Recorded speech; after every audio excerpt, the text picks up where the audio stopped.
Hola, muy buenos días a todos, espero que se encuentren pero muy bien y listos y listas para la clase de hoy, pues hablaremos acerca de la farmacocinética y veremos cuáles son las vías de administración farmacológica. Comenzamos. Bien, dentro del contenido, el día de hoy primeramente definiremos qué es la farmacocinética, posteriormente veremos un breve resumen acerca de la farmacocinética, veremos cuáles son las vías de administración farmacológica y finalmente veremos cuáles son los pasos que sigue la farmacocinética. Entre estos tenemos la liberación, la absorción, la distribución, el metabolismo o biotransformación y finalmente la eliminación o excreción. Así que pues sin más, comencemos. Y comencemos primeramente definiendo ¿qué es la farmacocinética? Farmacocinética etimológicamente deriva del griego, en donde farmacon significa droga o medicamento y cinético o kinesis significa movimiento. Por lo tanto,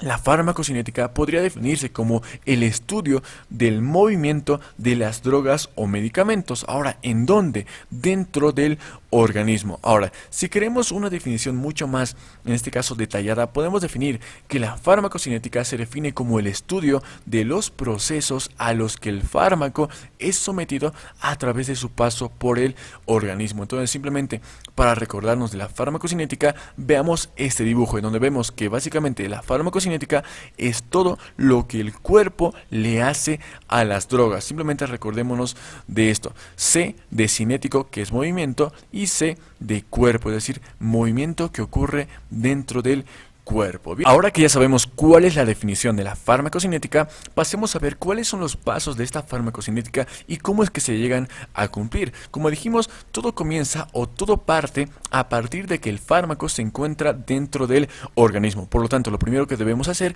es administrar el fármaco al paciente. Por lo tanto, el fármaco que está aquí lo administramos y este fármaco comienza a viajar a partir de la boca, llega hacia el esófago y comienza a viajar hasta el estómago y a la región del intestino, principalmente a la región del duodeno. Ahí es donde ocurre el primer paso de la farmacocinética, el primer paso que se denomina liberación, que principalmente ocurre en esta región. Ahora, ¿en qué consiste el paso de la liberación? Consiste básicamente en liberar el fármaco, en este caso de la forma farmacéutica que lo contiene. Consiste en liberar el principio activo, que es este, del excipiente que lo contiene, y en palabras simples, simplemente liberamos el fármaco del contenedor, de la cápsula que lo está conteniendo. Bien, una vez que el fármaco se libera, en este caso pasamos al siguiente paso, el siguiente paso que se denomina absorción. ¿En qué consiste la absorción y cómo la podemos definir? Se define como el paso, en este caso, del fármaco desde la región que es esta, donde ha sido en este caso administrado, hasta en este caso pasar al torrente sanguíneo, como estamos viendo aquí. Esto se denomina absorción. Bien, ahora, ¿por qué recibe el nombre de absorción? Porque generalmente para lograr este paso desde la vía de administración hasta el torrente sanguíneo debe pasar por varias membranas. Es por eso que recibe el nombre de absorción. Bien, una vez que el fármaco es absorbido, ¿qué pasa con el fármaco? Que este fármaco comienza a viajar por todo el organismo y a distribuirse principalmente ¿a dónde? A los tejidos donde tiene que cumplir su función, y justamente ahí es donde se activan y cumplen la función que deben cumplir. A este paso se lo denomina distribución.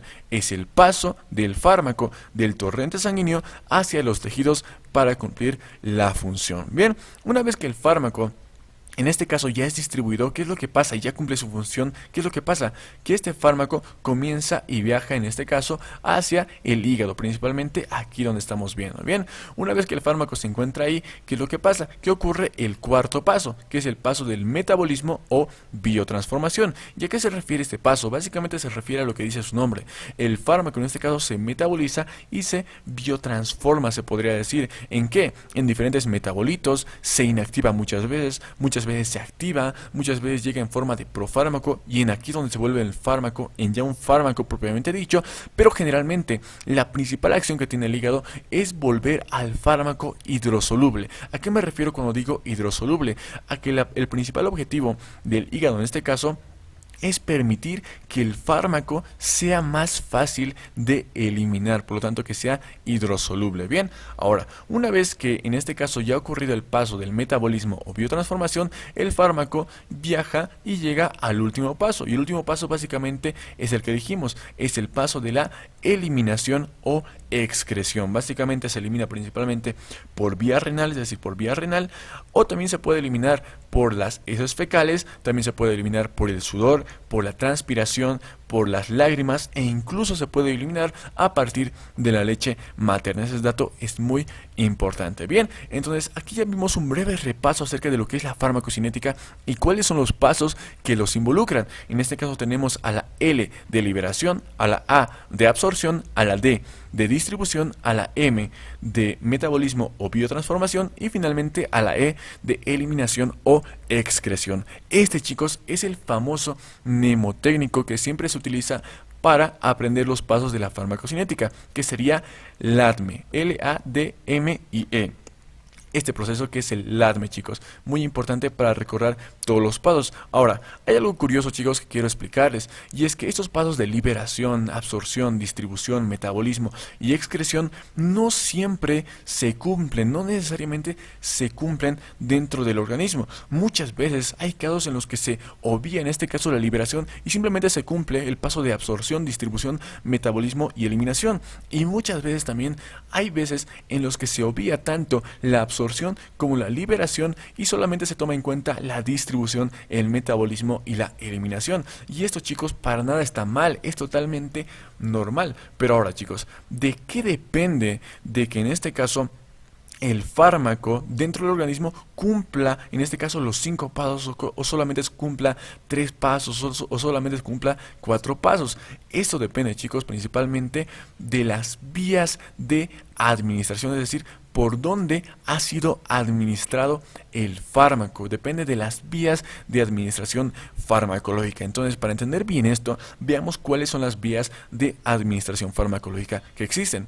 Dentro de las vías, chicos, tenemos 3 grandes grupos, que son las vías de administración enteral, las vías de administración parenteral y finalmente otras vías de administración. Ahora, antes de comenzar a hablar a detalle de cada una de estas vías, primeramente debemos conocer 2 conceptos súper importantes, que son la biodisponibilidad y el efecto de primer paso. ¿Para qué debemos conocer esos conceptos? Para enterarnos de cuál es la importancia de comprender cuáles son las vías de administración que existen. Bien, entonces comencemos a hablar primeramente acerca de la biodisponibilidad. La biodisponibilidad, chicos, se define como el porcentaje del fármaco que llega intacto a la circulación sistémica. Y para entenderlo mejor, veamos esta imagen. Aquí tenemos, por ejemplo, un fármaco. Imaginémonos que todo esto que está rodeando al fármaco, en este caso, es, como ya sabemos, el excipiente, básicamente todo esto. Y el fármaco, propiamente dicho, simplemente es este pequeño espacio que estamos viendo aquí. Simplemente este es el fármaco que tiene que llegar hacia el tejido y cumplir su función. Ahora, imaginémonos que este fármaco ha sido administrado por vía oral, por lo tanto ha viajado por la boca, por el esófago, por el estómago y en ahí ha sido atacado por los jugos gástricos, ha tenido que ser absorbido para finalmente ser distribuido. Ahí, chicos, imagínense todo el proceso que tiene que sufrir en este caso el fármaco para llegar hasta el tejido. ¿A qué me refiero? A que muchas veces cuando el fármaco tiene un viaje tan largo como ese, ¿qué es lo que pasa? Que muchas veces este principio activo no logra llegar en su totalidad hasta esa región. Es decir, muchas veces solamente llega un pequeño porcentaje. En este caso, el porcentaje que llegaría simplemente sería este pequeño porcentaje que llegaría a cumplir, en este caso, la función dentro del tejido. A este porcentaje, chicos, es a lo que se denomina biodisponibilidad. El porcentaje del fármaco que llega intacto hasta la circulación sistémica. ¿Y este porcentaje de qué depende? De las vías de administración farmacológica, de las que veremos más adelante. Bien, ahora pasemos a realizar y ver el concepto del efecto de primer paso. ¿Cómo se define el efecto de primer paso? El efecto de primer paso básicamente es el metabolismo hepático que sufre un agente farmacológico antes de llegar a la circulación sistémica. Entonces, para entenderlo, simplemente veamos este ejemplo. Imaginemos que el paciente se medica, en este caso por vía oral, un fármaco. Este fármaco viajará por el esófago, por el estómago y llegará hacia la región intestinal. En ahí dijimos que generalmente lo que pasa que generalmente viaja y se dirige a la circulación para posteriormente distribuirse. Pero ahora pueden pasar dos cosas: una, que pase directamente a la circulación sistémica, o dos, que antes pase a partir de la vena porta y viaje primeramente por el hígado antes de ser distribuido y antes de ser metabolizado. Por lo tanto, ¿qué es lo que puede pasar en esta región, chicos? ¿Qué es lo que puede pasar cuando ocurre eso? Que el fármaco puede llegar a sufrir una inactivación, puede inactivarse o ya no puede tener la potencia ni puede cumplir la función como la tenía que cumplir anteriormente. A esto, chicos, le denominamos el efecto del primer paso, al metabolismo hepático que sufre un agente farmacológico antes de llegar a la circulación sistémica. Bien, ahora, ¿de qué depende que ocurra o no ocurra este efecto de primer paso? También depende de las vías de administración farmacológica. Bien, una vez conocidos estos dos conceptos, pasemos a ver cuáles son las vías de administración farmacológica que